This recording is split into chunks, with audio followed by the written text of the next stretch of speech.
At isa pa sa mga ginagawa kong maintenance, pinapatakan ko etong cupping station hanggang sa medyo malapit na siyang umapaw ng cleaning solution at ibababad ko etong printer head natin. Kumbaga ibabalik ko siya sa pinakapwesto niya, yung tipong maglalak siya.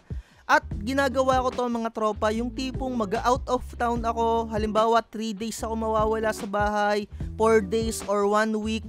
Napaka-importante na gawin nyo to para hindi matuyo yung pinaka-ink ninyo or at least merong wet na part dun sa printer head natin dahil nga mga tropa yung pigment ink sadyang napakabilis matuyo.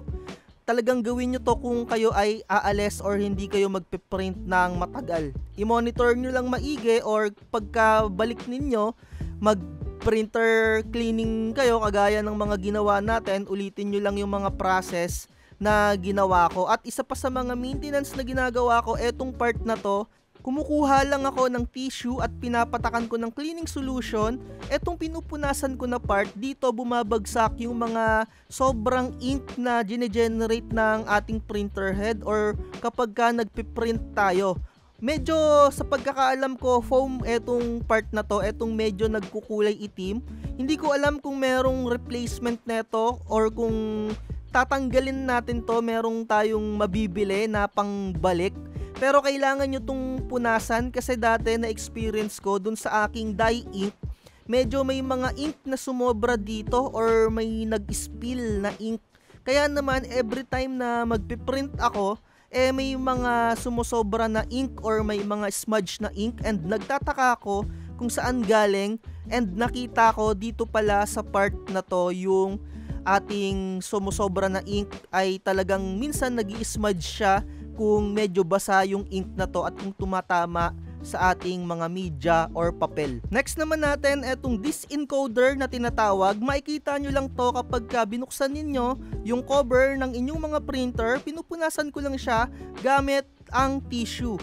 Pero kung nakita nyo naman na walang dumi or walang alikabok, medyo bugahan nyo na lang siya siguro ng air blower na mahina lang. At next natin, ito yung tinatawag na encoder strip. Dahan-dahan lang din kayo mga tropa sa paglinis neto kasi once na mabura nyo yung pinakamanipis na electronics na nakadikit dyan sa mga strips na yan, talagang bibili ka ng bago. Pero mura lang naman yan, around 100 or less 200 lang yan. And kung magpapalit ka neto, mas maigi kasi mas gaganda yung pinaka-printout mo kasi etong encoder strip, siya yung nag-uutos kung gaano kadami yung ink na ibubuga ng inyong mga printer head. Kaya naman, nung nagpalit ako ng encoder strip, napansin ko na mas luminaw, mas gumanda yung output ng aking printer. Dahil nga sa katangahan, medyo nabura ko nga yung aking encoder strip. Inaamin ko naman na nabura ko talaga.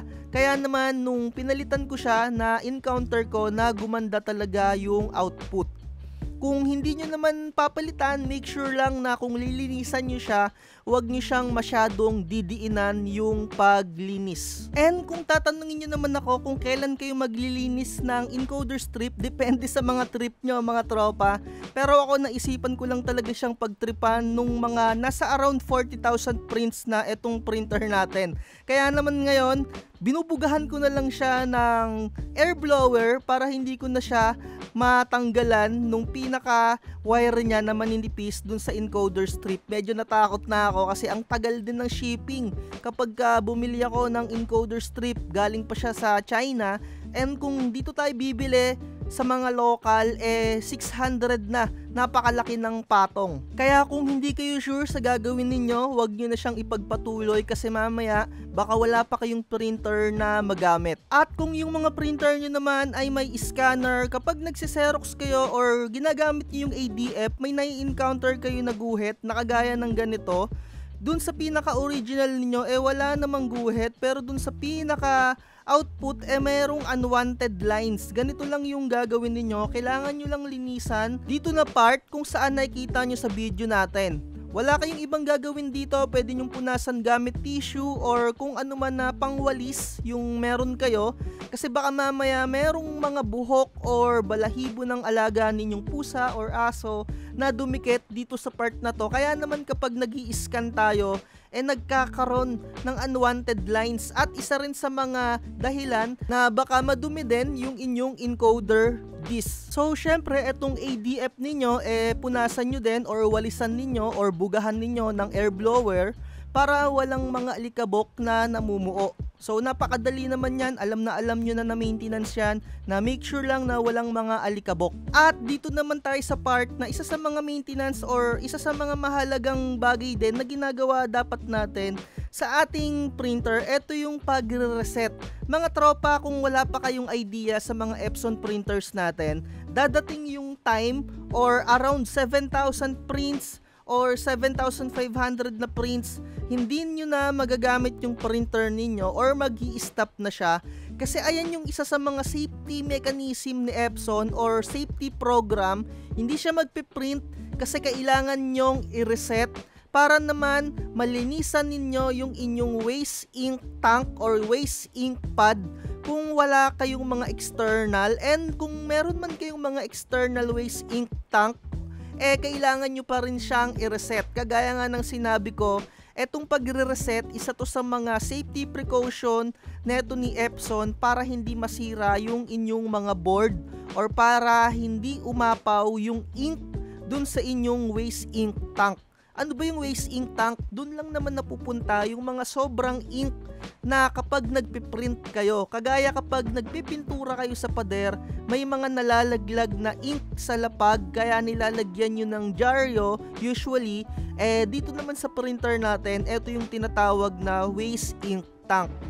Kaya kailangan nyo ng resetter program, and kung gusto nyong mag-avail ng resetter program, meron tayo nyan, message nyo lang ako sa ating Facebook page at napakadali lang din naman gawin neto. Meron tayong separate video kung paano mag-reset kasi depende sa model ng Epson printer. At dito na nga tayo sa waste ink pad kung saan kailangan nyo to linisan every time na magre-reset kayo para hindi umapaw yung ink na nakastore dito. Medyo mahirap lang siyang baklasin sa una, pero kapag nalaman mo na yung pinakalock niya, napakadali na. Kailangan nyo lang dito ng screwdriver at depende sa model ng printer ninyo kung paano siya alisin, pero halos pare-parehas lang naman yan, lalong-lalo na kung yung printer ninyo Epson 3210 at 5290 na mga series. Tatanggalin nyo lang to at yung pinaka pad dyan, huhugasan nyo lang gamit yung tubig. Dito sa part na to, hindi pa siya puno, and lagi ko kasi siyang linilinisan para hindi umapaw.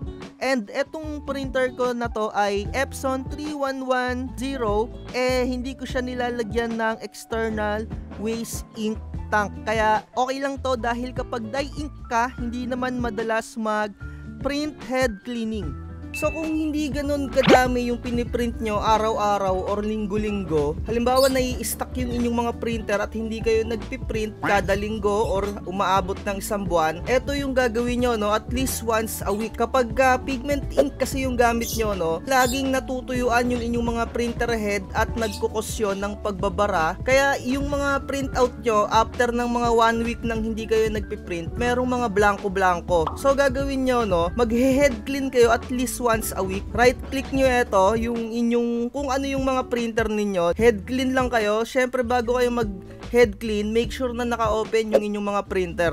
So once na na-open nyo na yung mga printer ninyo, click nyo na tong head clean. Lalabas yung ganitong message, click nyo lang yung start.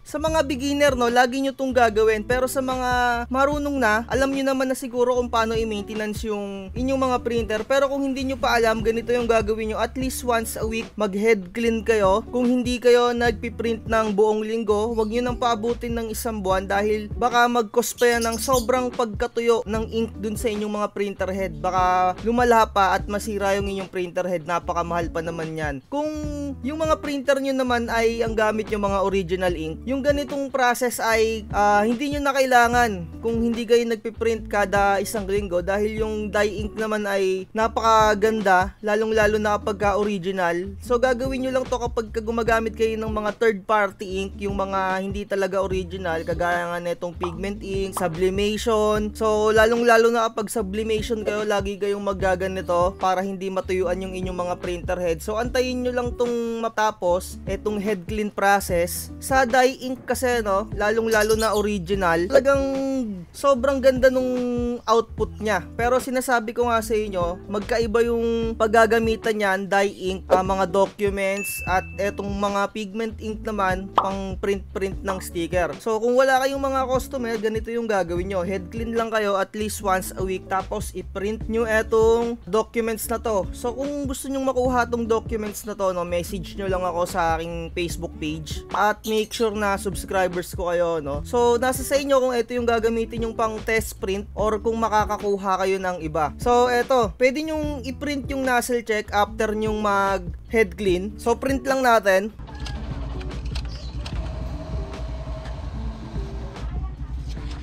So after nyo ma-print yung nozzle check, make sure na kumpleto lahat ng mga line. So once na kumpleto na yung mga line, pwede nyo na i-print etong calibration na to. Syempre, para makatipid kayo, ito na lang din yung gamitin nyo na bond paper, yung pinagprintan nyo ng nozzle check. So ibaliktad lang natin siya. Once na nailagay nyo na yung pinagprintan nyo ng nozzle check, i-print nyo naman to. Tapos ang gagawin nyo dito, yung properties ng inyong mga printer, babaguhin nyo, gawin yung high. Tapos dito, kahit naka high speed yan, okay lang, pero baguhin nyo dito sa custom Adobe RGB. Tapos dagdagan nyo, i-dark nyo yung brightness nya, gawin yung -10.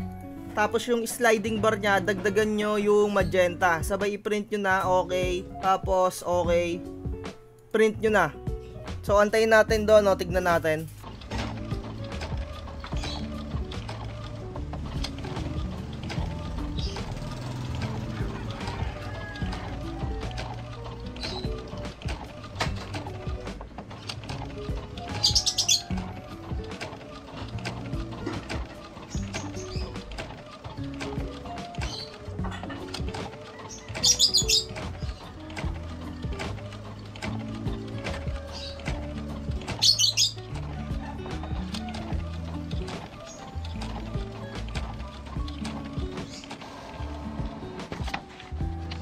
At eto na nga, na-print na natin yung ating calibration na document. So makikita natin, saktong-sakto yung kulay niya kung ano yung nakita natin dun sa screen. So ganito yung gagawin nyo. Once na wala kayong customer ng buong isang linggo, wag na wag kayong magpapawala ng ganito kasi maaaring matuyuan yung inyong mga printer. Ayan napakaganda nung test print natin.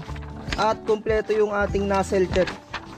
So kapag yung inyong mga nozzle check ay hindi kompleto sa una nyong head clean, mag-isa pa kayong head clean. Tapos after nun, pwede na kayong mag-print ng ganito.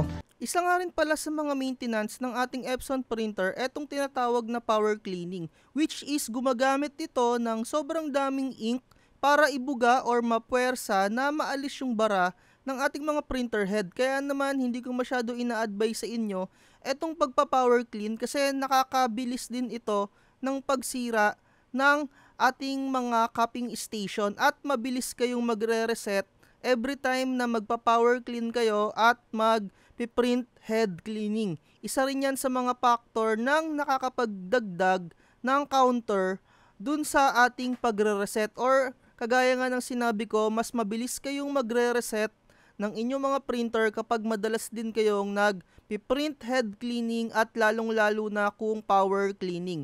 At yung mga may bagong printer model kagaya ng Epson 8050, kung kayo ay nag-power clean or madalas kayong mag-print head cleaning, mas mabilis kayong bibili ng mga tinatawag na maintenance box na which is medyo may pagkamahal. Pero kung medyo wais ka, marunong ka mag-research, pwede kang bumili ng tinatawag na resetter para ma-reset mo yung iyong maintenance box. Huwag kayong mag-alala mga tropa, sa mga lumang model pa yung printer, hindi nyo kailangan ng maintenance box or hindi nyo kailangan ng resetter dahil lalabahan nyo lang mga tropa yung inyong mga waste ink pad. So sana nakatulong etong mga video natin. Kung meron akong kulang na hindi nabanggit tungkol sa maintenance and sa mga quick repair, i-comment nyo na lang dyan sa ating comment section para ma-send ko sa inyo yung link ng mga separate kong video. At additional din mga tropa, kung madalas kayong nagpiprint gamit yung mga media na mga makakapal, mas mabilis din kayo magpapalit ng tinatawag na rubber roller. At huwag kayong mag-alala din mga tropa kasi napakadali lang din palitan nun. Wala lang akong video pero mini-make sure ko sa inyo kayang-kaya nyo yun i-DIY at huwag kayong magpapauto sa mga technician somewhere out there dyan. Tignan nyo muna kung kaya yung gawin yung isang bagay kasi mamaya baka tagain kayo ng presyo. At mga tropa, kung magpapalit naman kayo ng tinatawag na timing belt, medyo may katagalan pa yon at hindi naman agad-agad nasisira yon. Yung printer ko nga dati mga tropa, umabot na siya ng around 60,000 kung hindi ako nagkakamali, hindi pa ako nagpapalit ng aking timing belt. So siguro dito na natin tapusin yung vlogs natin. Kung may mga katanungan pa kayo, i-comment nyo lang dyan and hopefully meron kayong natutunan a thing or two or kahit papano talagang nalaman nyo or naintindihan nyo. Pasensya na kung medyo mahaba yung video natin. Again, salamat sa mga panonood nyo. Salamat sa mga nag-send din ng tulong sa aking lola at nag-send ng panalangin. Maraming salamat sa inyo. Message lang kayo mga tropa kung gusto nyo mag-avail ng template natin. Like, share, and subscribe. At lagi kong sinasabi, huwag magpapauto. Bye-bye. Huwag kang magpapauto, mag-isip ka sa pilian. Sa laro ng buhay, dama ang tampuhan.